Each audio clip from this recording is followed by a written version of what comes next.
Welcome back, everyone, to another episode of Visibility Era, the podcast. I'm here with Tayler Hollman today. She's the founder of Enji, and we have a fun story of how we even met each other, all through an email pitch. Taylor, welcome. Thank you so much for having me, Bridget. And it's funny because I received another pitch this morning and it was a terrible pitch from someone who clearly tried to make it look like they had listened to an episode of the podcast and called it out. But what they said the podcast episode was about was very incorrect. So I appreciate you as a PR professional and pitching me as well as you did, because that's why we're here. And that is the power of PR, my friends. Exactly. It was such a beautiful cascade of events. So sent the pitch. I liked your show. I liked what you're up to. You didn't have any space for the next couple of months, but you were like, "Hey, let's do a blog post and let's also do a live. Let's just have a conversation." And of course, I was like, "Absolutely, this sounds fantastic. Very much down." We did the live. You and I did what, 10 to 15 minutes, but could have gone for hours easily. Yes, easily. We were like, we'll spare the people just what turns into a rambling business chat, and we'll save it. We'll save the rest of the awesome conversations for more formal formats. So here we are. Exactly. So you never know where a pitch could go. I made a new friend in the process, and I'm Yes. really excited to have her here today. And one of the biggest things I said to you, Taylor, was I need to have you on to talk about the difference between marketing and PR, because it's a question that, we get on even sales calls. Like we'll be asking them what they want, and we're hearing what they're saying, and I'm like, ooh, I think, it's a fine line, a little bit of a gray space and a gray area. So that's kind of the overview of what we're gonna dive into today. But I am a big fan of someone's story. So give us a little bit of the backstory, Taylor. What have you been up to all these years? How did you come up with a marketing company, like a software also? How did you do this? I am your stereotypical entrepreneur that didn't think they were going to be an entrepreneur. I got my master's degree in sociology after studying psychology with the full intention of spending my career in a classroom. I wanted to be a community college professor, and that was my happy place. And being a geriatric millennial, I just had the extreme pleasure of graduating at a terrible time in the economy. And so I literally couldn't get hired because I was competing against PhDs, right? Like, why are you going to hire a master's when you could hire someone with a PhD? So I had to let that go. And, what's the other option if you're not going to be in education? I was like, well, I guess I'll go try to get a corporate job.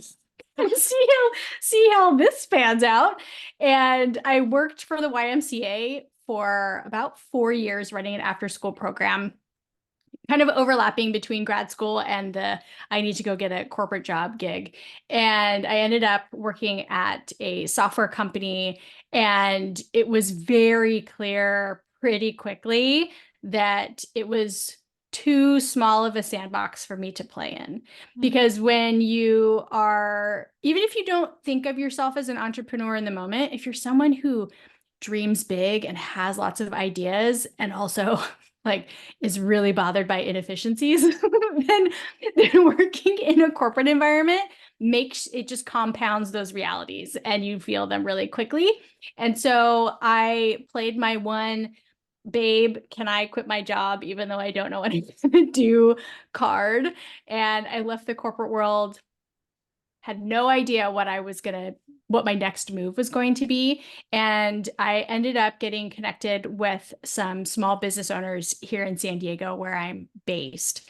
And basically, they just needed help with finger quote stuff. They couldn't really communicate what it is they were looking for help with.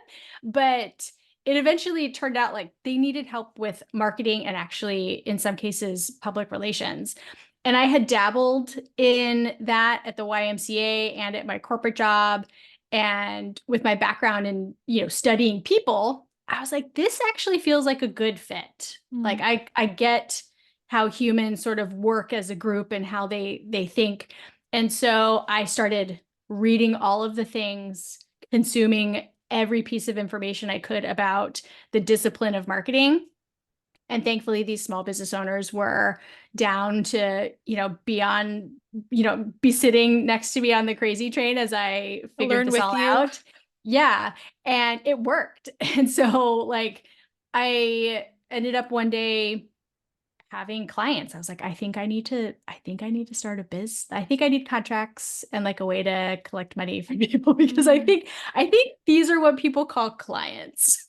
and I and I have them now. And so that was back in 2015.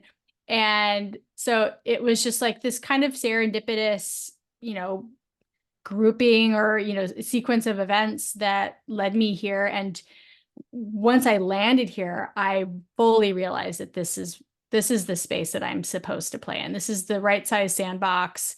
It's kind of like move fast and break stuff and think big, and no option is a silly thing to think that you can do. And in line with that, hence that's how I ended up starting my own tech company. It's like, Of why course. not? Because why not? And it was during COVID that my husband, who's one of my co-founders, he has been in technology management for quite a long time and just started building the guts of a SaaS platform, software as a service platform, and didn't have any intention of really doing anything with it. And then me being me, I was like, I could figure out something to do with that. And so I had this big audacious idea of turning me as a marketing consultant into software so that small business owners who have to do their own marketing actually have a place and a system that is set up to set them up for success. So that's the crazy twisty turny journey of how I got from a classroom to being a tech founder.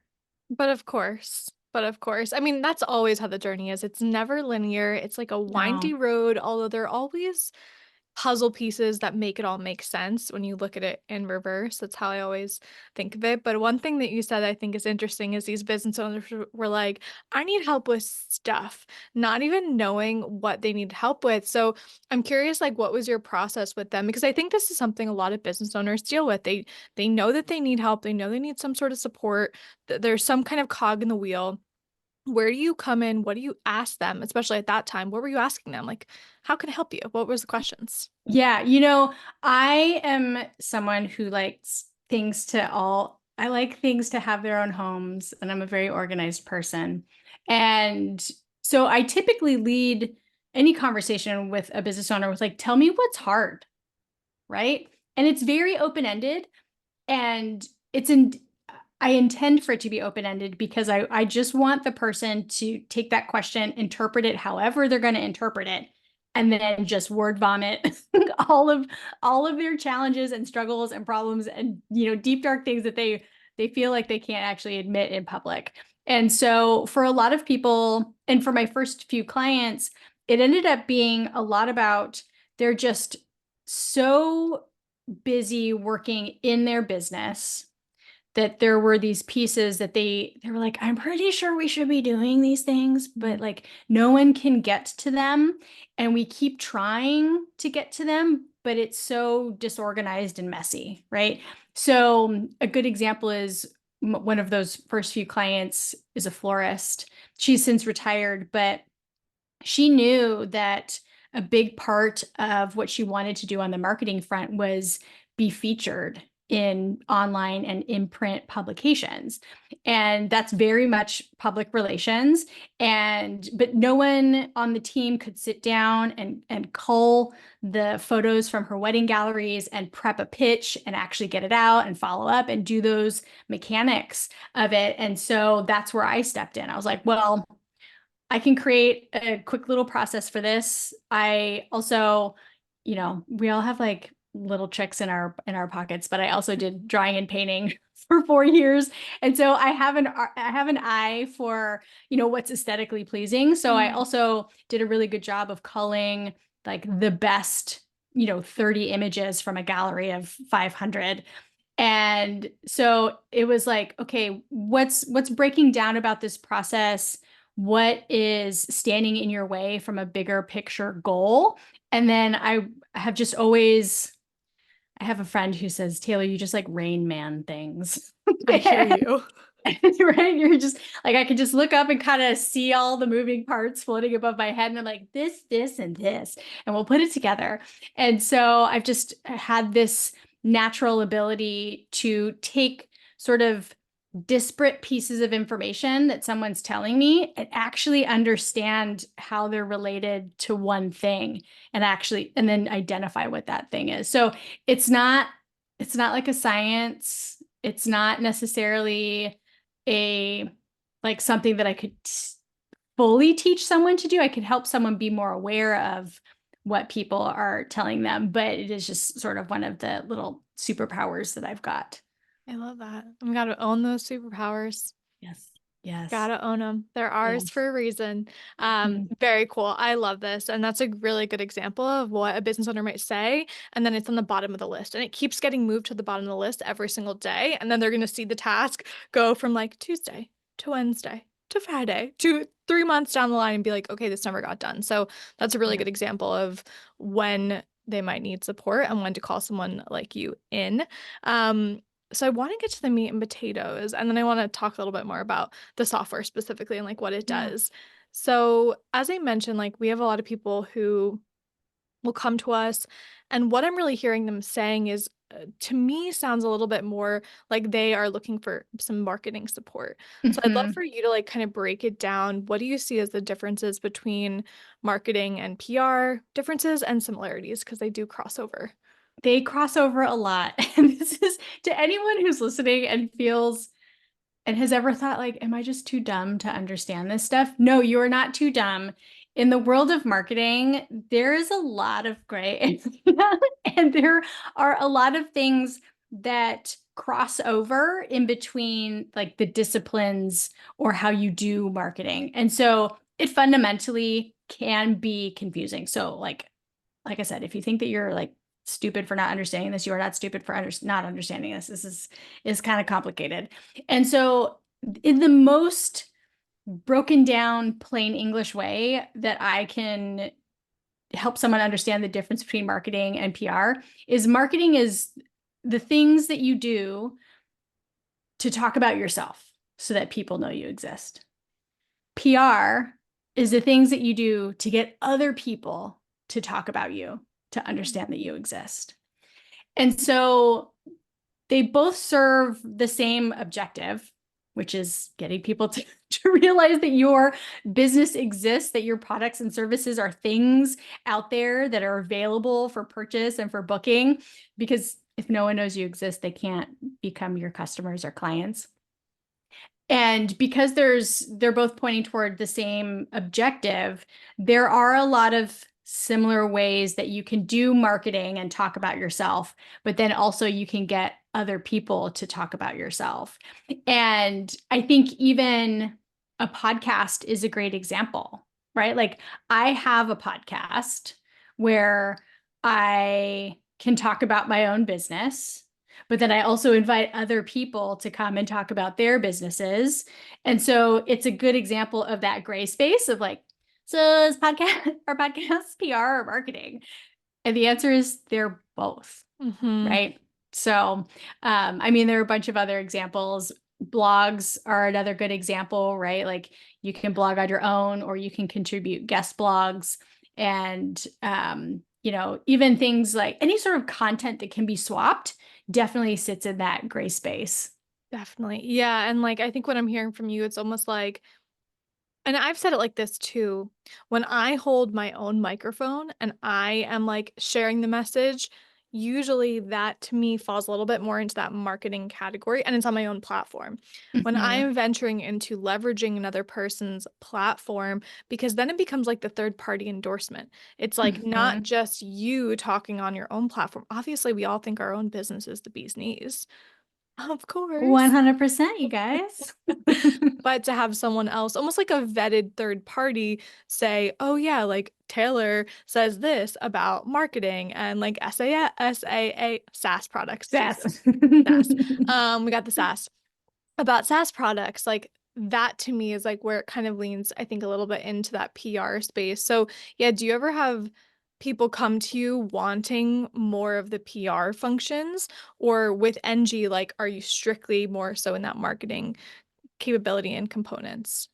When I was booking clients as a consultant, I definitely got people who didn't really know, they didn't know the difference Yeah. between the two. And so, hence the finger quote stuff. But there were, I think, thinking back, I had a lot of clients in those early days who were coming to me specifically for PR help. And I think the reason that is my very early clients were all wedding professionals. And so what they were asking me to do was submit their wedding galleries for publication in the online wedding blogs and, print wedding magazines. And so I did get a lot of that. And then that was originally sort of the foot in the door for me to get clients was, hey, yeah, I can totally help you get published. And then when they would get published, it's like, well, now we need to do Do some something with it. marketing. Yeah, we need to like do the marketing around it to make sure that people know that, you're on Style Me Pretty or The Knot or Brides Magazine, right? And so for my experience as a consultant, PR was the first in to then booking them for future marketing services. But with what we're doing at Enji is we're trying to help people understand what their marketing is holistically and we're helping them come up with a strategy so that they can focus their time and energy on a few things that they do really well. And so to me, marketing, and I would love to hear if you agree or disagree with what the words that are going to come out of my mouth here, but marketing is the umbrella and PR is one of the things that sits under the umbrella. And you're shaking your head. Yes. So whew, thank you. Yeah, I'm like, it's all related. All Yeah, it's connected. all related. It's all related. And so with the marketing strategies that the software creates for people, they can get a marketing channel that is, hey, you should be focusing some or at least like, or sorry, some or maybe more of your time on PR. Like that can be one of the 3 channels that we recommend to them based on how they answered a questionnaire and told us about their goals and what their ideal clients and customers do. So they for sure go hand in hand. They're very PR is such an effective and impactful marketing channel. And I think that most small business owners think that PR is confined to, getting on Forbes magazine or CNN, which is rad, but PR is way more broad than what people think it is. I did see this on your website that you have a quiz. So Yes. is that kind of one of the funnels? So people answer the quiz and then you kind of figure out like what they need based on what they're saying. Yeah, so that's what we're using to build our email list. And so there's Yep. a little quiz and it helps someone identify like a quick change that they could make to sort of clean up their marketing act, so to speak. But then when someone actually creates an account, the first thing that we ask them to do is play a game of 20 questions with us.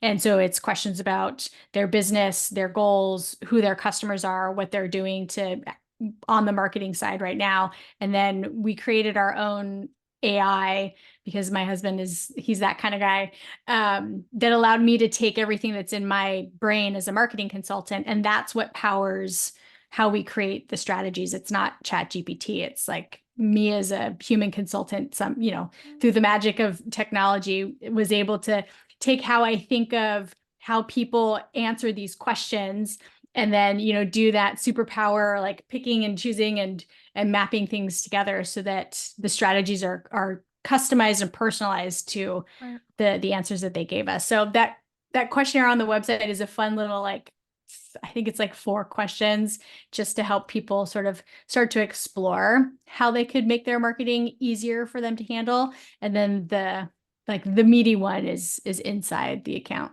Love that. Very, very smart. And I love that it's an actual human supporting the strategy because we all know that every single business is different and every single business has different needs and goals and timelines and all of that. So I'd love for you to share with our audience some of your best kind of just tips for marketing a business. So say their problem is right now, yeah, we'll give an example. Say their problem is right now they're posting endlessly on social media and they feel like they're not getting any leads into their business still. Like what would you recommend from a marketing perspective they should be doing? Yeah, don't put all of your marketing eggs in one basket. That is always my number one top tip, because things don't always work at the clip that you need them to, right? Mhm. And so if you're one of those people who's feeling especially frustrated by getting yanked around by social media algorithms, and it shows in your lead pipeline or the number of sales that you're making, then that is a very clear sign that you need to diversify where you are doing your marketing to complement, like, for an easy sort of visual, if, we've got a full pie of 100% of things and you're spending half of your time on Instagram, but it's only giving you a quarter of the pipeline that you need, then there's a lot of room for you to play, right? And you should go fill that with something else. But in addition to just not being in one marketing or on one marketing channel, I really, really encourage people to start thinking of how can I use public relations for my business? Because, one of the things that I said to you, not on camera, I think in any way, I think it was just, a message, was that PR has always been a huge part of my marketing or any marketing strategy that I'm putting together for a new business. Because in the grand scheme of things, when you are starting a business, no one knows you exist. Like, no one knows. And so the easiest way to get more people to realize you exist is to leverage your network and get other folks talking about you, right? Like show up on other people's platforms and corners of the internet. And so, if brand building and brand awareness is one of the problems that, someone is experiencing, then PR absolutely is a part of that solution and how you get through that. Yeah, I think that's a great point. And I do remember us having that conversation. Can you share a little bit more about what you did when you started NG on the PR front? Like what were you even doing to get the word out there? Because no one knew you existed. No one knew I existed. So, I mean, the super low hanging fruit, to use a totally corporate term that I need to wipe from my brain. The easiest thing that you can do is literally go through your own personal Rolodex, finger Hmm. quote Rolodex, because I don't think anyone Corporate actually. language. I love it. Sorry. It's so hard to kick, man. It's so hard to kick. But go through your contacts and just start making a list of the people that you actually think would do you a solid, and just out of the kindness of their heart, because they think you are a rad human doing rad things, help you, celebrate launch day or a new product or, whatever promotion it is that you're pushing. Like there are always people in your world who are there to just genuinely support you. And so you should take advantage of that. And that was something that I absolutely did. Um, I also hit it hard with pitching myself to be a guest on other people's podcasts. Hmm. Like, and I continue to hit it hard And what does because that mean for you? I feel like give us a little context with numbers if possible, because yes. people think they can send one thing and that doesn't always land. Like that's the numbers. Yeah, I have a recurring part of my marketing routine is I just have a monthly task to reach out to folks and pitch myself. Yep. But I also have this list of people that I've found that look interesting and like it would be a good fit. But I hate getting cold pitches. They're usually, not good outside of yours, Bridget. I think yours is like one of the only ones that I was like, I don't know who these humans are. But yeah, I'm not just gonna delete it. um, and so, it's really important to me to have followed the person on Instagram for a while, Yeah. to have like genuinely listened to some episodes. So there is some pre-work that needs to happen. Hmm. But on average, every month I'm sending about 2 to 4 pitches. Hmm. And I know that this year alone, I have been a guest on, I think, 23 podcasts. That's fantastic. I mean, what I'm And hearing also is you had multiple touch points before even yes. sending the pitch, which I think is a really good, like you were connected to them. Maybe you even were like commenting or liking things or just Mhm. like building a little bit of a relationship. And you've probably heard the analogy of like it's like dating. You don't Yeah. just invite someone to like sleep over that first. I mean, you could, but like maybe you wait a little bit. Maybe Maybe wait a just little like go bit. for a walk first and it's really casual with some coffee. And then, you can move in that direction. But that's also what I'm hearing. Like you took the time to have that curated outreach, to connect with them on a human level, and then, make the ask, which I think is really smart. Yeah. And even if it was just so that, when an email from Tayler@ng.co hit their email inbox, that it felt familiar to them, right? Smart. Just because they've seen me engage with their content on Instagram, for Yep. example. So yeah, so PR and podcast pitching have, they were and continue to be something that I am very dedicated to doing, because I do get feedback from folks that, oh, I heard about you on so and so's podcast. And I'm like, sweet. Well, let's just keep doing this. And the other thing that we started, that, I mean, my husband's in the other room and he probably won't listen to this episode, so we're gonna throw a little shade his way. Um, he's older than me, and so I think he sometimes thinks about marketing and PR in a little bit more of a traditional old school sense. Yes. And he was very adamant that we do press releases. I love your face. You're like, oh, that's so cute, Brett. And so we did do press releases, and shocker, they didn't do anything. It was just energy spent writing a press release and, like the $250 to send it out on the newswire. And so those are some of the, every once in a while when you're working with your spouse, you need to make concessions because you love the person as a person. And even if you disagree as business partners, you just say, fine, it's okay, we'll do that, we'll spend it. But so that was a PR tactic that we did use and was not fruitful, because I think that they are not fruitful for anyone who's not already a gigundous company.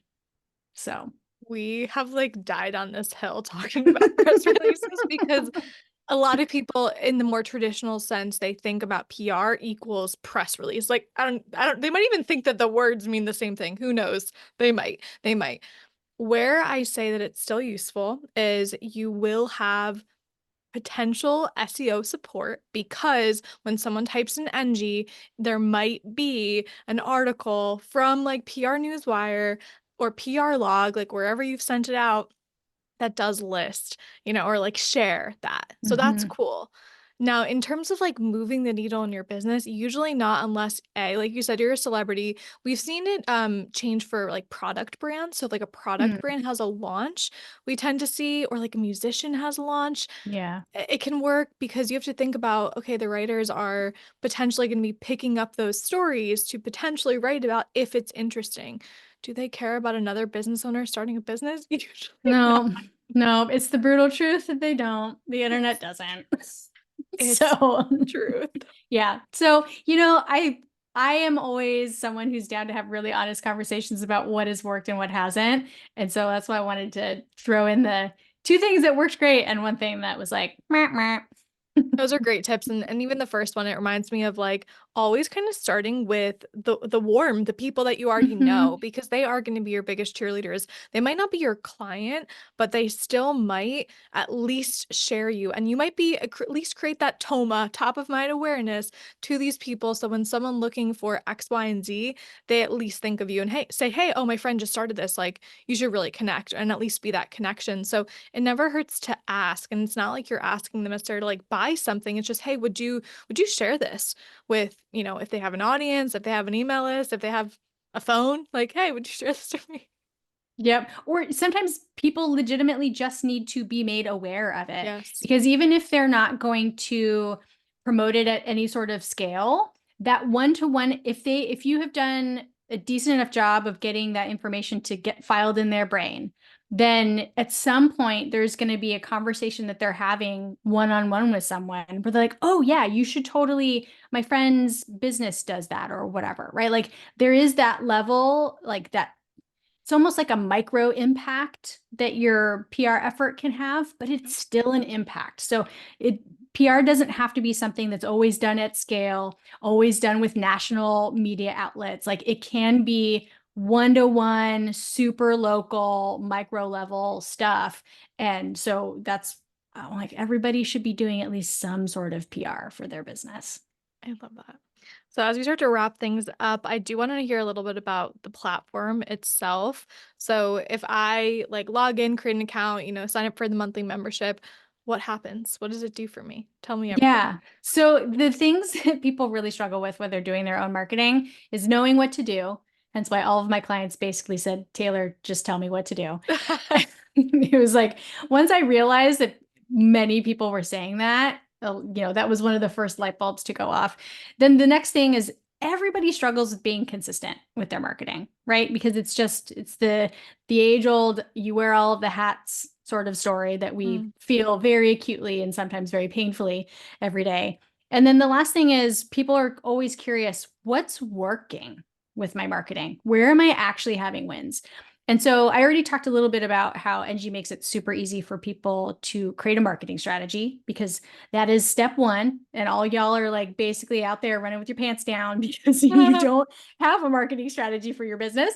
And so that's step one. But then because Enji is me turned into software, baked into that is Enji makes recommendations of the tasks you should do in order to reach your goals, right? And so we help you build out a marketing routine on a calendar so that you can get into this habit of doing your marketing. And then all of a sudden you're like, oh, I'm super consistent. And mm, over time, that consistency in marketing does translate into a consistency of leads or sales. But like inconsistent marketing definitely means inconsistency in your pipeline. mhm. We've got a bunch of other tools that help you do your marketing. So a social media scheduler, an AI Yep. copywriter, and things like that.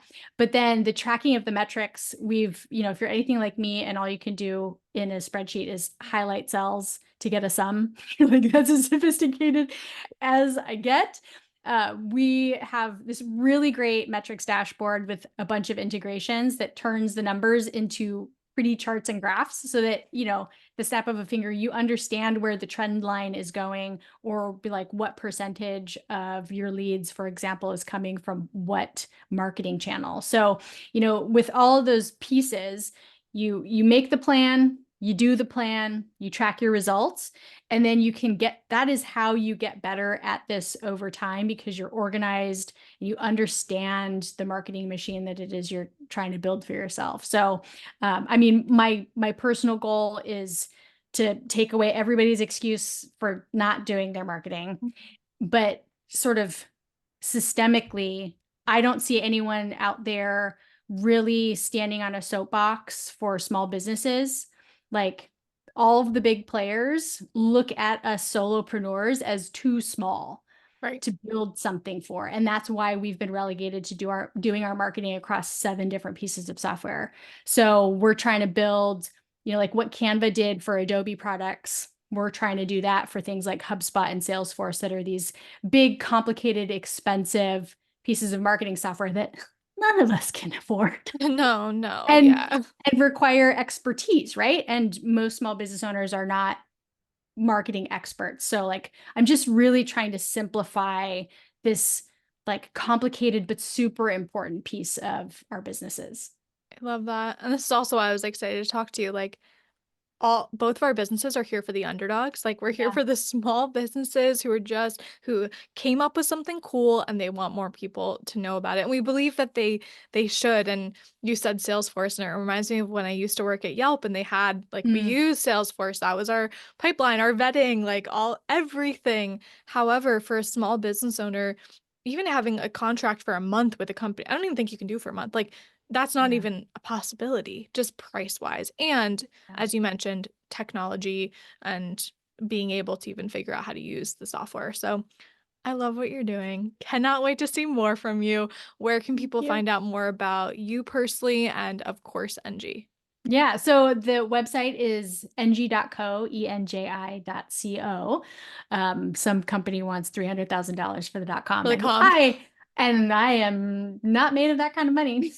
So we're just good with the .co over here. But Instagram is my jam because I already mentioned I'm a geriatric millennial, so I love playing in that space. And our handle is enji_co. And you can find lots of silly shenanigans going Love on it. over there. I think the co suits you and the brand better anyway. Yeah, So yeah, we're a little bit against the grain, so it's fine. absolutely. And it's like cool tech company vibe, like it could have been .io, but they chose .co. Love it.